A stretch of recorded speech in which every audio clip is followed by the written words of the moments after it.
자, 우리가 이 인생을 살아갈 때 예측할 수 없는 위기와 근심이 우리의 삶 속에 항상 우리를 도전해 옵니다. 뭐 그렇지 않습니까? 때로는 잘못이 없음에도 불구하고 억울한 일을 당하고 또 건강에 대한 걱정도 있고 자녀의 미래에 대한 걱정도 있고 경제적인 어려움에서 오는 아픔도 있고 또 사람과의 관계 속에서 겪는 오해와 상처까지도 우리에게 근심을 줄 수 있는 거예요. 그러니까 우리는 하루라도 근심이 없이 살아가는 날이 드물 정도로 우리가 항상 함께하고 있는 겁니다. 그래서 때로는 이 근심의 무게가 너무 무거워서 마치 사방에 꽉 막힌 어두운 동굴에서 혼자 버려진 것 같은 그런 깜깜함을 또 느낄 수도 있다라는 것이에요. 자, 오늘 우리가 읽을 본문 다니엘 6장에서는요. 우리의 인생이 경험할 수 있는 가장 끔찍하고 어떤 면에서 절망적인 근심의 자리에 서 있던 한 사람이 등장하게 됩니다. 바로 다니엘이라고 할 수 있죠. 그죠? 다니엘은 페르시아 제국 왕의 다리오라는 왕의 엄청난 총애를 받던 사람이었다라고 성경은 계속해서 우리에게 설명을 합니다. 전국을 다스리는 3명의 총리 중에서 가장 수석의 자리에 올랐던 그런 인물이었다라고 하는 거죠. 그러니까 뭐 당연히 주변에 많은 사람들의 시기와 질투가 잇따랐다라고 할 수가 있어요. 다니엘의 정적들은요, 다니엘을 무너뜨리기 위해서 그의 업무와 사생활을 샅샅이 뒤졌지만 그에게서 어떠한 허물도 그룹됨도 찾을 수가 없었다라고 말씀하는 겁니다. 그래서 생각해낸 것이 아주 악랄한 방법이었는데요. 바로 다니엘의 신앙을 올무로 잡는 것이었다라고 성경이 말합니다. 그들은 앞으로 30일 동안에 왕 외에 어떤 신에게라도 기도한다면은 사자굴에 던져 넣겠다는 법안을 만들고 왕의 도장을 받아내었습니다. 자, 다니엘의 인생에서 가장 갑자기 피할 수도 없는 또 가장 중대한 그런 그 일이 그에게 닥쳤죠. 죽음의 근심이 덮쳤다라고 할 수가 있습니다. 인생을 지키자니 또 신앙을 지키자니 사자굴에 던져져서 죽을 수밖에 없었고 또 신앙을 버리자고 하니까 평생을 섬겨온 하나님을 배신하는 그 끔찍한 어떤 진퇴양난의 위기에 처해 있던 다니엘의 모습을 우리에게 보여주고 있는 거예요. 자, 그러나 다니엘서 6장의 결말은 우리가 너무나 잘 알고 있지 않습니까? 다니엘이 엄습한 죽음의 위기는 결국 찬란한 승리의 기쁨과 영광으로 변했다라고 성경은 우리에게 말씀하고 있는 거예요. 자, 그래서 오늘 우리는 이게 다니엘의 모습을 통해서 우리의 삶을 찾아온 기쁨, 근심의 그런 자리가 어떻게 하나님의 영광을 드러내는 영광의 자리로 역정될 수 있었는지에 대해서 오늘 본문 다니엘 6장을 통해서 은혜 나누고자 합니다. 첫 번째로 늘 한결같은 믿음으로 살아갈 때 근심의 자리가 기쁨의 자리로 변한다라고 성경은 말하고 있어요. 자, 다니엘은 이 극심한 근심과 위기의 순간에 한결같은 믿음을 하나님 앞에 보여주었다라고 말씀을 합니다. 10절 말씀을 같이 읽어보겠습니다. 시작. 다니엘이 이 조서에 왕의 도장이 찍힌 것을 알고도 자기 집에 돌아가서는 윗방에 올라가 예루살렘으로 향한 창문을 열고 전에 하던 대로 하루 3번씩 무릎을 꿇고 기도하며 그의 하나님께 감사하였더라라고 말씀을 하는 거예요. 우리가 위기와 근심을 만났을 때 가장 먼저 나타나는 현상이 무엇입니까? 바로 내 삶의 루틴, 일상이 무너지는 겁니다. 뭐 두려움에 빠져서 뭐 숨어버리거나 반대로 어떻게든 이 문제를 내 힘으로 해결해 보려고 이리저리 사람을 찾아다니면서 분주해지는 것이죠. 그렇게 분주한 상황 가운데 마음이 요동치니까 예배의 자리도 멀어지고 기도의 골방도 닫히게 되었다라는 거예요. 자, 그러나 이 다니엘을 보십시오. 성경은 다니엘이 조서에 어인이 찍힌 것을 알고도라고 기록하고 있지 않습니까? 지금 무릎을 꿇고 기도하는 것을 들키면 당장 사자굴에 던져져서 사자밥이 된다는 사실을 그가 똑똑한 그 다니엘이 몰랐을 리 없지 않습니까? 그런데 그는 집으로 돌아가서 하나님을 향한 창문을 활짝 열었습니다. 그리고 전에 하던 대로 하루 3번씩 무릎을 꿇고 하나님 앞에 감사의 기도를 드렸다라고 하는 거예요. 이것이 바로 다니엘의 믿음이었다라고 성경이 말하고 있어요. 다니엘의 믿음은 환경과 상황에 따라서 요동치는 그런 믿음이 아니었다라고 말씀하는 거죠. 내 삶이 평안하다고 총리로 지낼 때는 참 하나님께 할렐루야 하며 감사하며 지내다가 위기가 찾아오고 내 뜻대로 그런 모든 상황들이 풀리지 않으면 원망하며 기도를 쉬는 어떤 냄비 같은 신앙이 그가 아니었다라고 말씀을 하는 겁니다. 그는 죽음의 사자가 입을 벌리고 있는 위협 앞에서도 어제 했던 그대로 그 기도의 모습으로 하나님 앞에 나아갔다. 위기가 그의 거룩한 영적인 습관을 단 1mm도 꺾지 못했다라고 성경이 우리에게 증거를 하고 있는 겁니다. 그렇습니다. 근심이 기쁨으로 변하는 영적인 역전은 어쩌다가 우연히 일어나는 기적이 아니라는 거예요. 근심은 그것은 비가 오나 또 눈이 오나 기쁠 때나 슬플 때나 전에 하던 대로 하나님 앞에 나아가는 우리 한결같은 믿음에서 시작된다라고 성경은 우리에게 말씀하고 있는 겁니다. 기도의 자리를 지키는 것, 예배의 자리를 지키는 것, 헌신의 자리를 지키는 것, 상황이 흔들리지 않는 이 묵묵한 한결같은 믿음, 이것을 하나님께서 눈여겨보신다라고 말씀을 하는 겁니다. 자, 그래서 저는 아까 말씀드린 것처럼 조석어기를 우리 주안의 교회의 기도 캠페인으로 삼고 싶습니다. 금요 기도에 열심히 나와서 기도하고 6일 동안 기도하지 않는 것보다는 매일 작은 시간이지만 하나님 생각하며 기도하는 것이 더 한결같은 생활이라고 할 수가 있는 거예요. 기도가 어느 특별한 날이나 어려운 상황에만 드리는 종교활동이 아니라 우리의 삶이 될 때 전에 하던 대로의 신앙이 된다는 거죠. 그렇기 때문에 저는 여러분들이 근심과 걱정 앞에 있을 때 늘 하던 대로가 일상을 포기하고 예배의 자리를 등지는 연약한 신앙생활이 아니라 기도로 하나님 앞에 나가는 믿음의 삶이 되었으면 좋겠습니다. 더 나아가 그 늘 하던 대로가 조석 오기가 되었으면 좋겠다는 거예요. 더 나아가 조석 오기가 여러분들의 특별한 이벤트가 아니라 그냥 우리의 삶의 일부분이 될 때, 한결같은 신앙이 될 때 근심의 자리가 기쁨의 자리가 되는 은혜를 경험하게 될 것이라는 겁니다. 지금 여러분들 중에 어떤 큰 근심을 가지고 계신 분이 계십니다.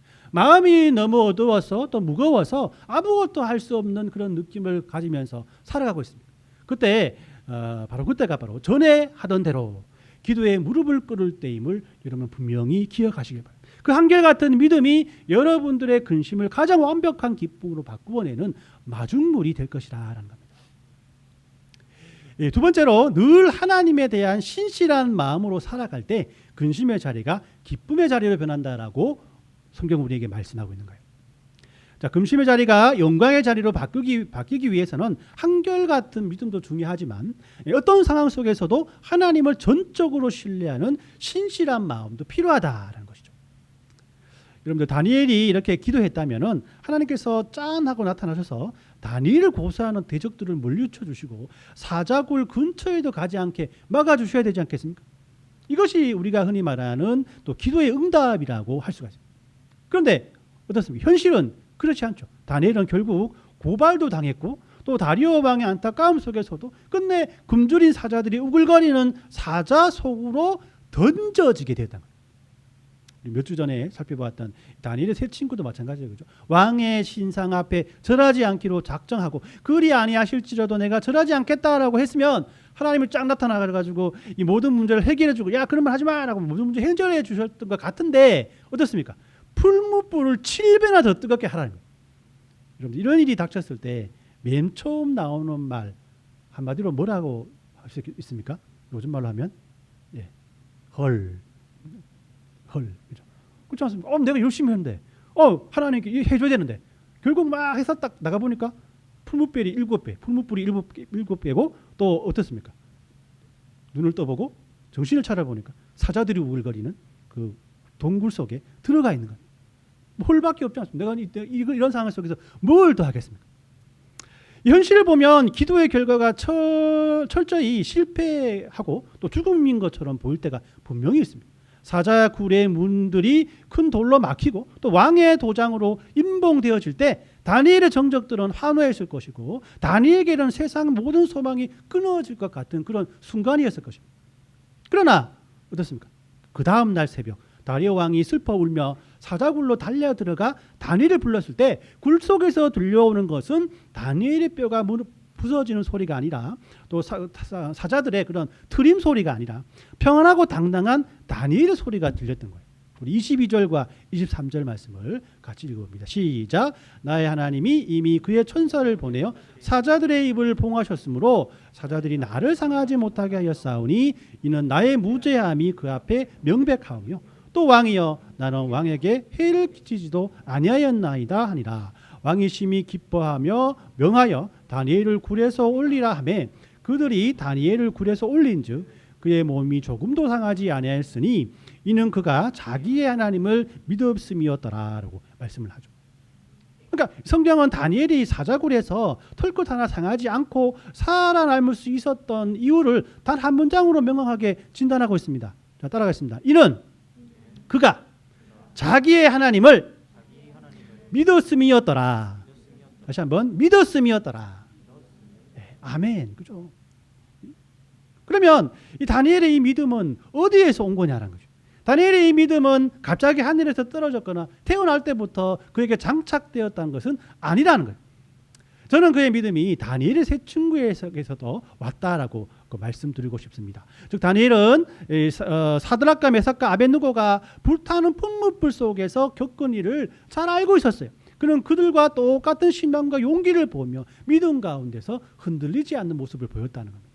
다른 말로 해서 사드락과 메삭과 아벳느고가 풀무불 속에서 살아났던 그런 기적들은 그들의 10대에 일어난 일입니다. 근데 지금 다니엘은 몇 살입니까? 한 70세, 80세 되는 그 한 60년 정도 전의 일들을 자신의 어려움 상황 속에 있을 때 그런 그 하나님의 역사하심을 마음속에 간직하고 살아갔다는 것을 우리가 분명히 이 사실을 통해서 확인할 수 있다는 겁니다. 다니엘은 사자굴에 떨어지는 그 캄캄한 순간에도 하나님을 의지하고 의심하지 않았다. 자신을 모함한 사람들을 원망하거나 자신을 지켜주지 못한 다리오 왕을 향해서 저주를 배붓지 않았습니다. 오직 하나님만을 온전히 신뢰하는 신실한 마음을 가지고 끝까지 그 마음을 버리지 않았다. 그러니까 내가 죽고 사는 것이 저 굶주린 사자의 입에 달린 것이 아니라 또 다리오 왕의 권력에 달린 것이 아니라 오직 만군의 여호와 하나님의 손에 있음을 굳건히 믿는 믿음으로 살아갔다는 거예요. 우리도 신앙생활을 하다 보면 열심히 기도하고 충성했는데도 불구하고 사자굴에 던져지는 것 같은 억울함과 절망을 맛볼 때가 분명히 있을 겁니다. 질병의 사자굴이 있고 파산이라는 재정의 사자굴이 있고 무너진 자녀라는 사자의 굴에 갇힐 수가 있다는 거예요. 하나님, 내가 주님의 뜻대로 살려고 이렇게 발버둥을 쳤는데 왜 내게 이런 시련을 줍니까? 원망이 당연히 터져나올 수 있죠. 하지만 사자굴에 던져졌다고 우리 인생이 끝난 것이 아니지 않습니까? 우리가 하나님을 향한 신실한 마음, 전적인 신뢰를 잊지 않는다면 하나님은 그 사자굴 속에서 천사를 보내주셔서 우리의 환경들을 집어삼키게 하는 그 환경들을 막아주시고 사자의 입을 봉인하여 주신 분이 하나님이시기에 우리에게 더해지는 많은 어려움들을 다 해결해 주신 분이심을 우리가 경험할 수 있다는 것이에요. 그렇기 때문에 이 고난 속에서도 하나님을 향한 신실함을 여러분들 지켜내시길 바랍니다. 그 절대적인 신뢰가 죽음의 사자굴을 영광스러운 간증의 무대로 뒤바뀌어 놓으실 것입니다. 세 번째로 하나님의 응답은 결국 하나님을 높이고 증거하게 우리를 만들어준다라고 성경이 우리에게 말씀을 합니다. 자, 우리의 근심이 영광으로 바뀌는 그런 궁극적인 목적은 우리를 통해 살아계신 하나님이 높임을 받으시고 증거되는 것에 있다라고 성경이 우리에게 말씀하는 거예요. 여러분들 죽을 줄 알았던 다니엘은 왕에게 자신에게 일어난 놀라운 간증들을 지금 계속해서 하고 있습니다. 22절 말씀을 같이 봅니다. 시작. 나의 하나님이 자기 천사를 보내 사자들의 입을 막았으므로 사자들이 나를 해치지 않았습니다. 그분이 그렇게 하신 것은 나에게 죄가 없음을 아셨기 때문입니다. 왕이시여, 나는 또 왕에게 잘못된 것이 없습니다. 라고 말씀. 우리 현대인 성경을 통해서 우리가 한번 살펴봤는데요. 이 다니엘이 사자굴에 떨어졌음에도 불구하고 하나님은 사자들의 입을 막으셨다. 또 으르렁거리는 사자와 함께 밤새 동굴 안에 다니엘이 있었을 텐데 이 동굴 안에서 다니엘은 무슨 일을 하고 있었을까라는 그런 상상을 해보게 됩니다. 그 당시에 그죠?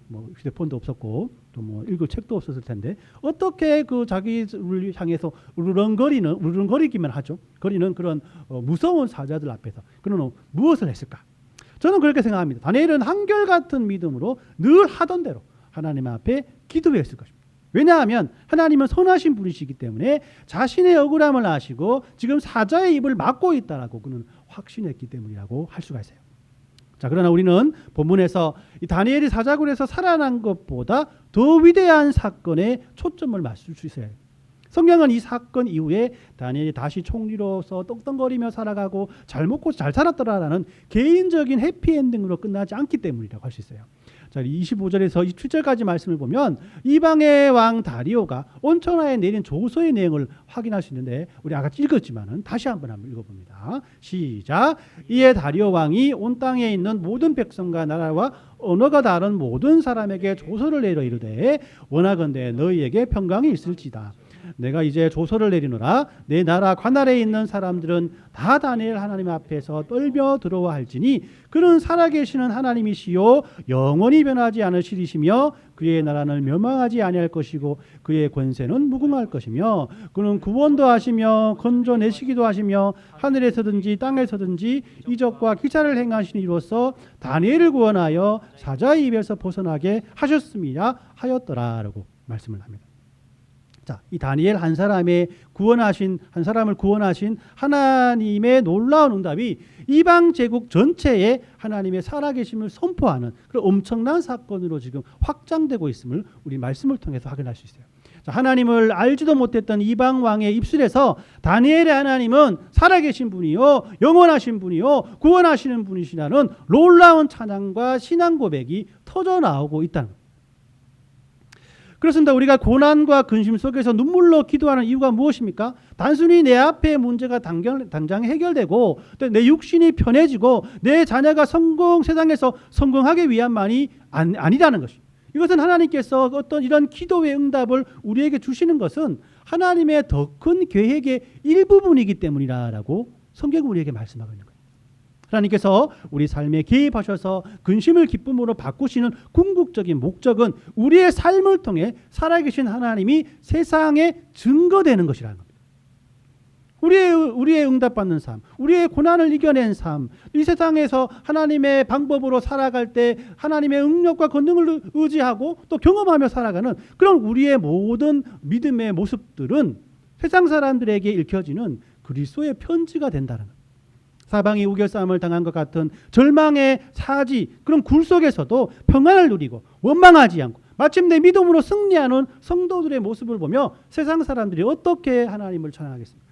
저 사람이 믿는 하나님은 참 가짜가 아니구나. 저 사람이 섬기는 하나님은 진짜 살아계시는 분이시구나. 이런 고백을 그들이 하게 되지 않겠습니까? 또 그 고백을 통해서 하나님께서 영광 받으신다라는 것입니다. 그래서 내 개인의 기쁨이 변하여 얻은 응답이 하나님의 영광을 선포하는 거룩한 나팔 소리가 되는 것. 이것이 바로 근심의 자리가 진정한 영광의 자리로 변하는 축복의 그런 모습이라는 것을 우리는 분명히 확인할 수 있어야 합니다.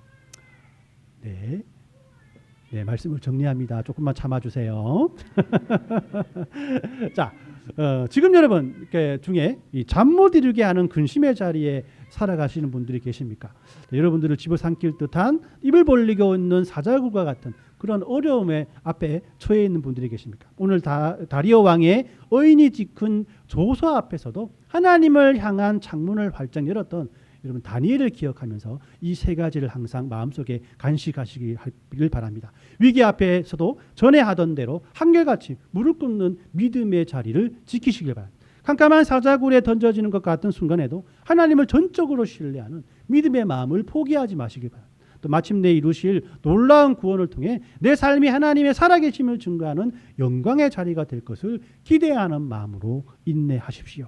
우리의 근심은 결코 우리를 망하게 할 수 없는 존재입니다. 하나님 안에서 우리의 근심은 기쁨을 캐는 광산이 될 수 있고 또 사자굴은 하나님의 살아계심을 온천하에 보여주기 위한 어떤 면에서 세팅된 영광의 무대가 될 수도 있는 것입니다. 그리고 어제나 오늘이나 영원토록 동일하신 다니엘의 하나님이 오늘 이 시간 이런 마음으로 하나님 앞에 온전히 마음을 드리는 저와 여러분들의 하나님이심을 분명히 믿으며 살아가시길 바랍니다. 이번 한 주간도 한결같은 믿음으로 여러분들의 삶을 짓누르는 모든 근심의 자리를 박차고 일어나서 하나님의 영광을 눈부시게 드러내는 영광의 자리로 나아가는 복된 성도들이 되시길 예수님의 이름으로 축원합니다. 아멘.